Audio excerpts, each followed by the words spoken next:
السلام علیکم ناظرین۔ مسجد اقصی مسلمانوں کا قبلہ اول ہے۔ ہجرت کے بعد 16 سے 17 ماہ تک مسلمان مسجد اقصی کی جانب رخ کر کے ہی نماز ادا کرتے تھے۔ پھر تحویل قبلہ کا حکم آنے کے بعد مسلمانوں کا قبلہ خانہ کعبہ ہو گیا۔ مسجد اقصی خانہ کعبہ اور مسجد نبوی کے بعد تیسرا مقدس ترین مقام ہے۔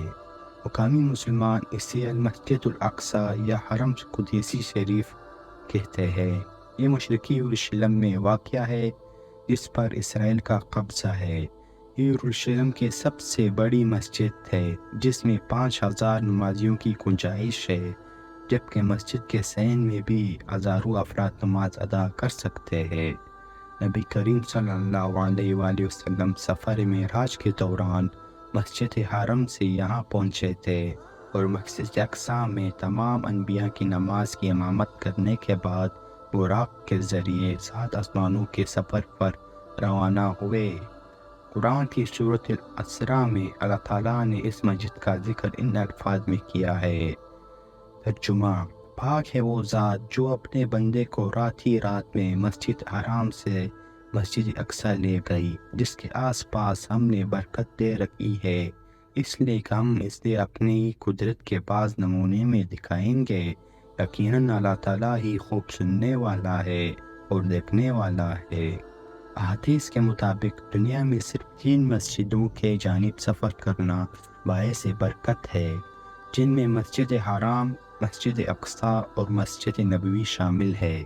سیدنا عمر رضی اللہ عنہ کے دور میں مسلمانوں نے بیت المقدس کو فتح کیا تو سیدنا عمر رضی اللہ تعالی عنہ نے شہر سے روانگی کے وقت صخرہ اور براق باندھنے کی جگہ کے قریب مسجد تعمیر کرنے کا حکم دیا، جہاں انہوں نے اپنے ہمراہیوں سمیت نماز ادا کی تھی۔ یہی مسجد بعد میں مسجد اقصی کہلائی، کیونکہ قرآن کی سورہ بنی اسرائیل کے آغاز میں اس مقام کو مسجد اقصی کہا گیا ہے۔ اس دور میں بہت سے صحابہ رضی اللہ عنہ نے تبلیغ اسلام اور اشاعت دین کی خاطر بیت المقدس میں اقامت اختیار کی۔ خلیفہ عبد الملک بن مروان نے مسجد اقصی کی تعمیر شروع کرائی اور خلیفہ ولید بن عبد الملک نے اس کی تعمیر مکمل کی اور اس کی تزئین اور آرائش کی۔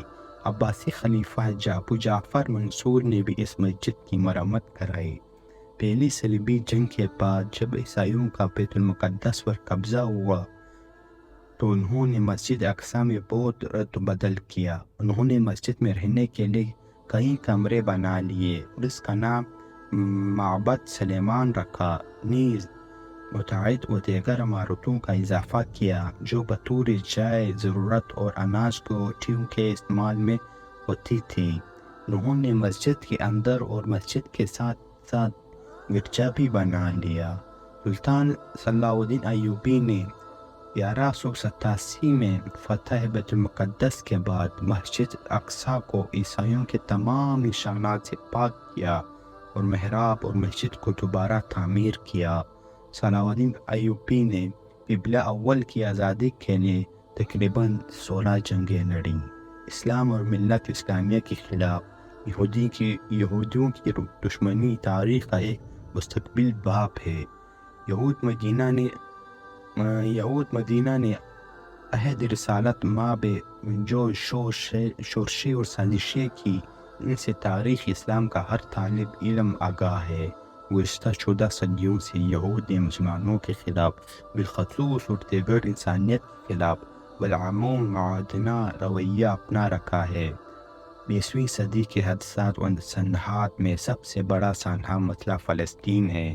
یہود و نصارہ نے یہ مسئلہ پیدا کر کے گویا اسلام کے دل میں خنجر گھونپ رکھا ہے۔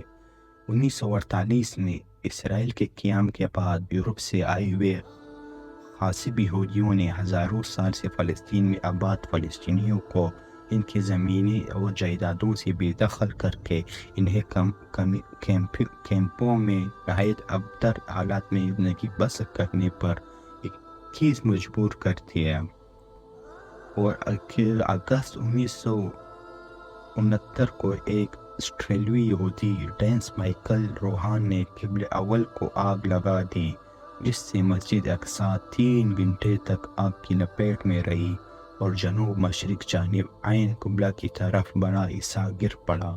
محراب میں موجود منبر بھی نظر آتش ہو گیا۔ اسے صلاح الدین ایوبی نے فتح بیت المقدس کے بعد نصب کیا تھا۔ دراصل یہودی اس مسجد کو ہیکل سلیمانی کی جگہ تعمیر کردہ عبادت گاہ سمجھتے ہیں اور اسے گرا کر دوبارہ ہیکل سلیمانی تعمیر کرنا چاہتے ہیں، حالانکہ وہ کبھی بھی بذریعہ دلیل اس کو ثابت نہیں کر سکے۔ یہ ہیکل سلیمانی یہی تعمیر تھا۔ گزشتہ نصف صدی سے زائد عرصہ کے دوران اسرائیلی یہودیوں کی جارحانہ کارروائیوں اور جنگوں میں ہزاروں لاکھوں فلسطینی مسلمان شہید، زخمی یا بے گھر ہو چکے ہیں اور لاکھوں افراد مقبوضہ فلسطین کے اندر یا آس پاس کے ملکوں میں کیمپوں کے اندر قابل رحمت حالات میں زندگی بسر کر رہے ہیں، اور اقوام متحدہ اور اس کے کرتا دھرتا امریکہ اور یورپ کے ممالک یہودیوں کے سرپرست اور پشتیبان بنی ہوئی ہے۔